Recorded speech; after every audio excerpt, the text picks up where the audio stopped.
काफ़ी दूर दूर से डिफरेंट टोनों से मेहमान भी तशरीफ़ लाए हैं। बहुत अच्छा शौक हो रहा है, कबूतर भी बहुत अच्छे उड़ रहे हैं। पाकिस्तान दी ਇਹ ਯਾਦਾਂ ਸਨ, ਉੱਥੇ ਕਦੀ ਸ਼ੌਕ ਕਰਦੇ ਸੀ। ਵਧੀਆ ਲੱਗਦਾ ਜੀ। जी कोरोना वायरस की वजह से बरतानिया में जारी लॉकडाउन में नरमी के साथ ही लंदन में रहने वाली कबूतरबाजों ने अपने खेलों का आगाज कर दिया है और रवां बरस के पहले टूर्नामेंट का नाम शेरों का दंगल रखा गया है। कबूतरबाजी के इस टूर्नामेंट का मजीद अखबार हम इन्हीं से ही जानते हैं।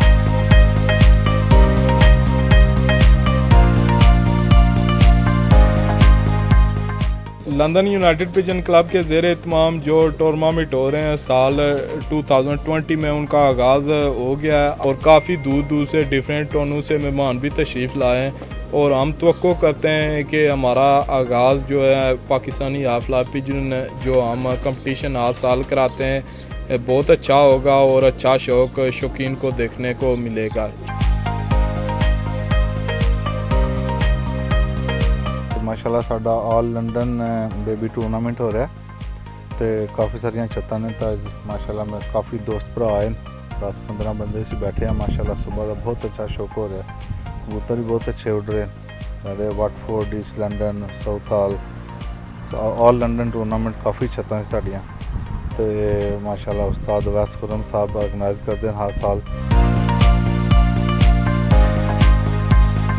ਪਾਕਿਸਤਾਨ ਦੀ ਇਹ ਯਾਦਾਂ ਸਨ, ਉੱਥੇ ਕਦੀ ਸ਼ੌਕ ਕਰਦੇ ਸੀ।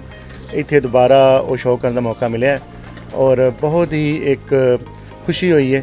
ਸਾਰੇ ਦੋਸਤਾਂ ਭਰਾਵਾਂ ਨੇ ਬੜਾ ਮਿਲ ਕੇ ਜਿਸ ਤਰ੍ਹਾਂ ਤਾਵਨ ਕੀਤਾ ਹੈ, ਸਭ ਦੂਸਰੇ ਦੇ ਨਾਲ ਬੜੇ ਅੱਛੇ ਤਰੀਕੇ ਨਾਲ ਚੱਲਦੇ ਨੇ। ਬਹੁਤ ਅੱਛੀ ਆਰਗੇਨਾਈਜੇਸ਼ਨ ਹੈ ਔਰ ਖੁਰਮ ਭਾਈ ਦੀ ਬਹੁਤ ਜ਼ਿਆਦਾ ਕੋਸ਼ਿਸ਼ ਹੈ। ਵਧੀਆ ਲੱਗਦਾ ਜੀ ਤੇ ਹੋਰ ਵੀ ਆਪਣੇ ਆਉਣ ਵਾਲੇ ਕੱਪ ਆ ਰਹੇ ਆ ਤੇ ਸਾਰੇ ਭਰਾ ਵੱਧ ਚੜ੍ਹ ਕੇ ਹਿੱਸਾ ਲਓ ਤੇ ਵਧੀਆ ਸ਼ੌਂਕ ਕਰੋ ਔਰ ਅਗਲੇ ਸਾਲ ਸੋਚਦੇ ਪਏ ਆ ਕਿ ਜਿਹੜੇ ਸਾਡੇ ਇੰਡੀਅਨ ਮਲਵਈ ਕਬੂਤਰ ਹੁੰਦੇ ਆ ਖੁਰਮ ਭਰਾ ਦੇ ਨਾਲ ਰਲ ਕੇ ਤੇ ਉਹਦਾ ਵੀ ਅਸੀਂ ਟੂਰਨਾਮੈਂਟ ਕਰਾਉਣ ਦੀ।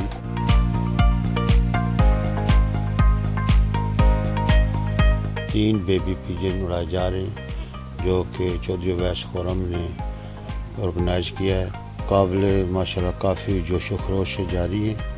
आगे भी टूर्नामेंट्स हैं अगले महीने में।